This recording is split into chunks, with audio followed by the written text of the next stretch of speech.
What's going on, YouTube fam? It's your boy Tony 2 times, and we back with another episode of the Baltimore Way, man. But I gotta talk about tonight's sponsor. You feel me? Cool Green Clothing brand out of Baltimore, Maryland. Y'all be sure to check it out. Show us some love. We gotta support each other.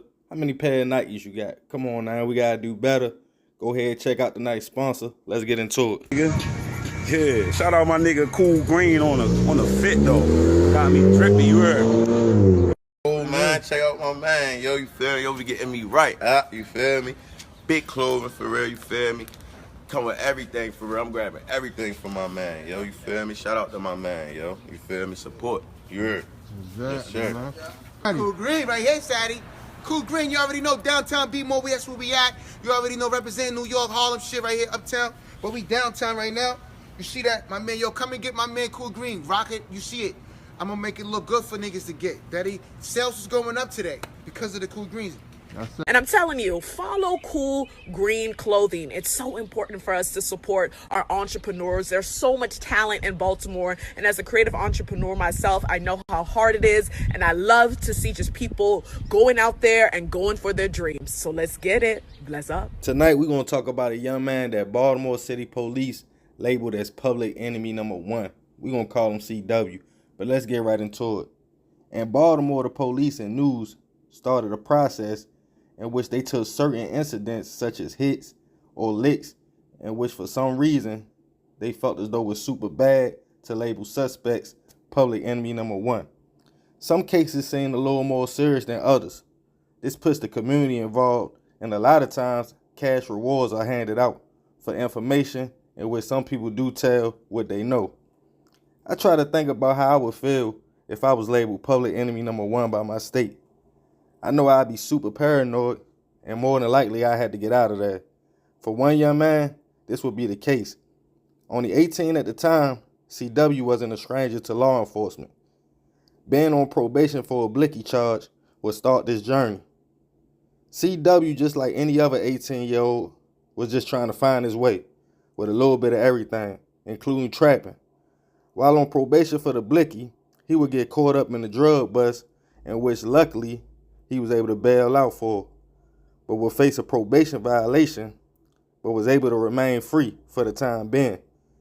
Sources allege CW was trapping, trying to take it one day at a time, when one alleged situation would change it all. It said that CW and another young man was beefing over sales in a block they both showed interest in. Unfortunately, things would go left, and the other young man was hit up and lost his life, which BPD were on the hunt for the alleged hitter. Still free at the time, CW would be arrested a day later on a drug charge. No link to the hit at all.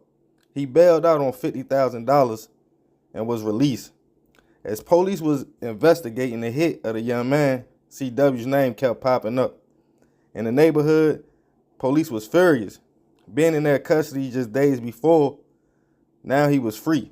CW was beating the system all around the board. His blicky case and catching 3 other charges and still free. But his luck was soon fading out.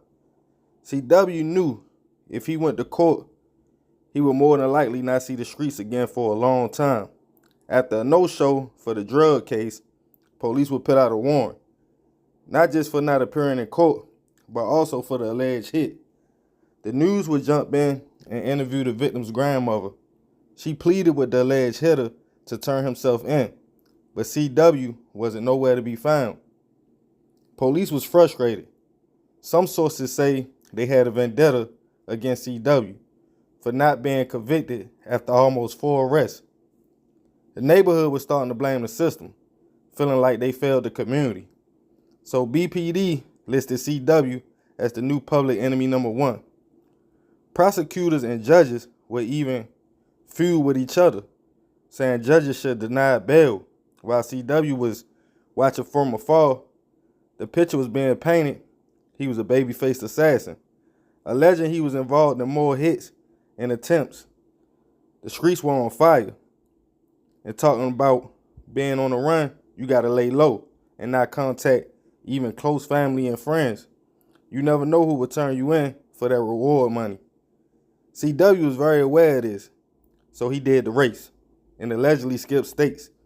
Months later, after a good run, he would slip up and be caught in Shreveport, Louisiana, and extradited back to Baltimore. By this time, the community and police had a narrative of CW being a vicious hitter. Shree say that's not all true, and that he was scared, so he ran. Either way, I wonder where BPD stating facts about all the alleged allegations, or were they mad an 18-year-old got out of that jam 4 times, and trumped up charges could easily be put up against him. Just food for thought though. RIP to the young man that lost his life.